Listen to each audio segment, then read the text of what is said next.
Assalamualaikum warahmatullahi wabarakatuh. Perkenalkan, nama saya Sinta Dewi Mustika Putri dari kelas 12 MIPA 6. Di sini saya akan menjelaskan tentang akuntansi sebagai sistem informasi. Yang pertama ada sejarah akuntansi. Akuntansi mulai dikenal pada abad ke-15 seiring dengan bertambah majunya aktivitas perdagangan yang ada di Italia. Pada tahun 1447, lahirlah seorang anak yang bernama Luca Pacioli di San Sepolcro, Italia. Pada tahun 1494, Luca Pacioli membuat buku yang berjudul Summa de Arithmeticae Geometria Proportioni et Proportionalita, atau lebih dikenal dengan nama Sistem Buku Berpasangan. Untuk Indonesia sendiri, dari abad ke-18 selama penjajahan Belanda, Indonesia menggunakan sistem kontinental. Istilah yang digunakan umumnya pembukuan atau tata buku, bukan akuntansi. Tahun 1980, Indonesia beralih ke sistem Anglo-Saxon. Selanjutnya ada pengertian akuntansi. Secara umum, akuntansi adalah suatu ilmu yang mampu menghasilkan informasi keuangan melalui suatu proses pengidentifikasian, pengukuran, dan pelaporan informasi ekonomi untuk memungkinkan adanya penilaian dan keputusan yang jelas dan tegas bagi mereka yang membutuhkan dan menggunakan informasi tersebut. Yang kedua, menurut American Accountant Association, akuntansi adalah proses mengidentifikasi, mengukur, dan melaporkan informasi ekonomi yang memungkinkan pengembalian keputusan dan penilaian yang jelas serta tidak membingungkan bagi penggunanya. Yang selanjutnya ada manfaat akuntansi. Yang pertama, memberikan informasi keuangan, yaitu laporan keuangan tentu saja menjadi gambaran dari status keuangan perusahaan. Sebagai sebuah sistem informasi, akuntansi digunakan untuk menampilkan kinerja perusahaan. Yang kedua, menjadi alat kontrol keuangan. Akuntansi menjadi dasar untuk mengalokasikan keuangannya, menentukan prioritas, memahami laba dan rugi. Lalu yang ketiga, sebagai bahan evaluasi keuangan, yaitu membantu mengevaluasi hal yang telah terjadi dan memperbaikinya di periode selanjutnya. Yang keempat, sebagai laporan kepada pihak eksternal. Data keuangan yang dikumpulkan dapat menjadi bahan pertimbangan bagi para investor ketika akan menambahkan dana ke kas perusahaan. Yang kelima, meningkatkan pengetahuan dan dasar pengalokasian sumber daya. Selanjutnya ada pemakai informasi akuntansi. Yang pertama ada pihak internal, yaitu pihak yang berhubungan langsung dengan operasi perusahaan. Contohnya, kepala keuangan dan bagian lain yang menggunakan informasi keuangan. Lalu ada pihak eksternal, yaitu pihak yang tidak berhubungan langsung dengan perusahaan. Contohnya, pemilik perusahaan, kreditor, pemerintah, investor, pelanggan, dan juga karyawan. Selanjutnya ada karakteristik informasi akuntansi. Yang pertama, perbandingan manfaat dan biaya, yaitu harus lebih besar biaya daripada manfaat. Yang kedua, dapat dipercaya, dapat diuji, netral dan jujur.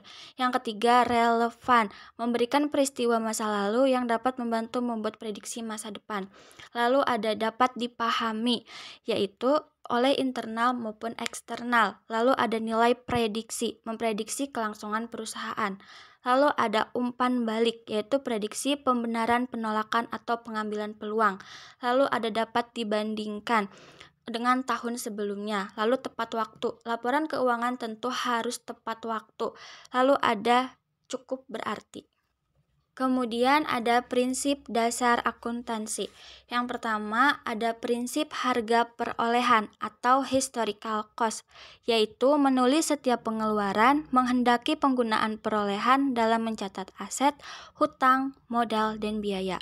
Lalu yang kedua ada prinsip pengakuan pendapat atau revenue recognition principle, yaitu penyerahan barang atau jasa dalam periode tertentu. Dasar yang digunakan adalah jumlah kas yang diterima dari transaksi.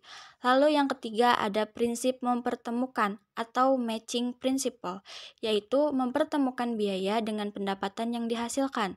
Menentukan besarnya penghasilan bersih, pembebasan biaya bergantung pada pengakuan pendapatan. Kemudian yang keempat ada prinsip konsistensi atau konsistensi principle, yaitu laporan keuangan dapat dibandingkan dengan tahun sebelumnya, maka harus dibuat secara konsisten.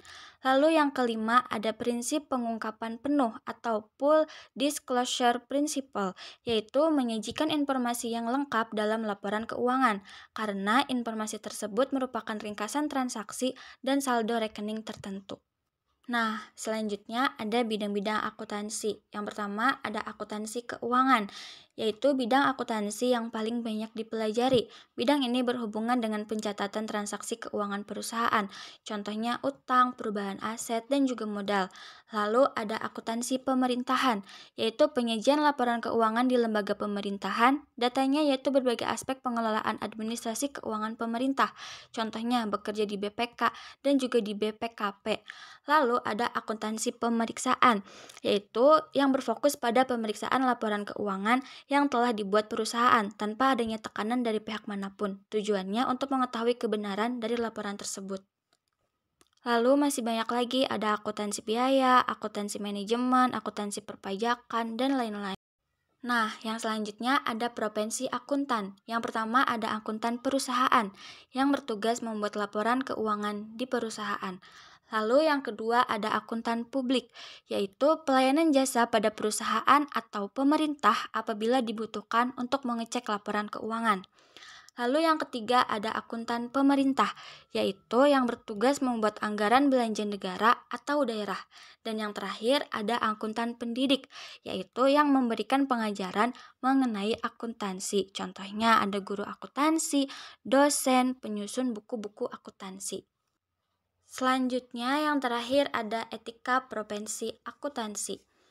Etika profesi akuntansi yang pertama adalah tanggung jawab profesi, yang kedua fokus pada keinginan publik, yang ketiga profesional, yang keempat integritas, yang kelima objektivitas, yang keenam standar teknis, dan yang ketujuh berkompetensi dan hati-hati, serta yang kedelapan kerahasiaan. Sekian penjelasan mengenai akuntansi sebagai sistem informasi yang dapat saya sampaikan. Mohon maaf apabila ada kekurangan. Sekian dari saya. Wassalamualaikum warahmatullahi wabarakatuh.